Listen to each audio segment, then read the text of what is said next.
Hello everyone, जियो politics और IR से related latest update मैं आपको बता दूं कि पाकिस्तान के रक्षा मंत्री जो है ख्वाजा आसिफ ने अभी हाल ही में कहा है कि पाकिस्तान के ऊपर दो तरफ से अटैक हो सकते हैं। एक तो आपको पता ही होगा कि भारत का इनका नाम लेना ही लेना है इनको,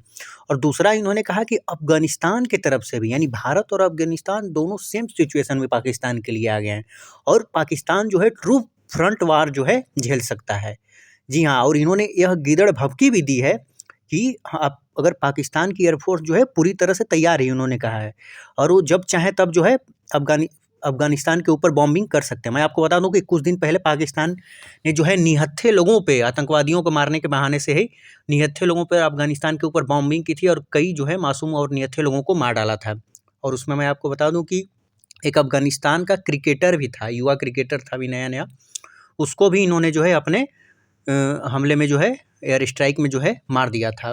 तो ये पाकिस्तान का डर दिखा रहा है कि अब पाकिस्तान जो जिस तरह से इंडिया के खिलाफ जो है आतंकवादियों को पालता था, इंडिया के खिलाफ आतंकवादियों को भेजता था, अब उसे खुद समझ में आ रहा है कि जिन आतंकवादियों को उसने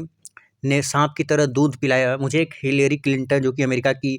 पूर्व जो है एक बहुत बड़ी मिनिस्टर भी रह चुकी हैं और वो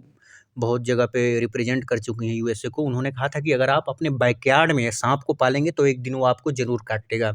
और ये बात पूरी तरह से पाकिस्तान के ऊपर लागू होती है, क्योंकि पाकिस्तान के ऊपर जिस तरह से अब अटैक हो रहे हैं, आपने अभी हाल ही में देखा होगा कि किस तरह से बलूचिस्तान लिबरेशन आर्मी ने जो है पाकिस्तान का अटैक किया। और अब हाल ही में एक वीडियो भी बनाया था बलूचिस्तान लिबरेशन आर्मी ने कि उन्होंने कई पाकिस्तानी सैनिकों को कैद कर लिया था और उसके बदले वो प्रिजनर एक्सचेंज की मांग कर रहे थे। यानी बीएलए के कई लड़ाकों को पाकिस्तानी सेना ने जेल में बंद कर रखा है, तो उन सैनिकों के बदले वो मांग रहे थे।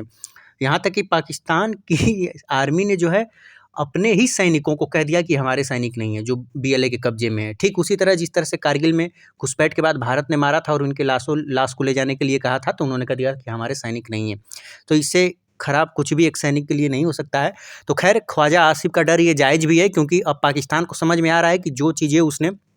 की है अब उसे धीरे-धीरे समझ में आ रहा है। और अफ़गानिस्तान को लेकर मैं आपको बता दूँ कि पाकिस्तान और अफ़गानिस्तान के बीच जो है, आपको पता होगा कि पिछले ही कुछ दिन जो है लगातार झड़पें हुई थी, एस्केलेशन हुआ था, जिसमें कॉन्फ्लिक्ट हुआ था, जिसमें अफ़गानिस्तान ने बहुत सारे बॉर्डर एरिया को कब्जा कर लिया था, पाकिस्तान की चौकियों को, और गोलीबारी की थी, जिसमें जो है पाकिस्तान की सेना को छोड़कर भागना पड़ा था अपने चौकी वगैरह को। तो इससे रिलेटेड आगे अपडेट होगा, मैं आपको देता रहूँगा।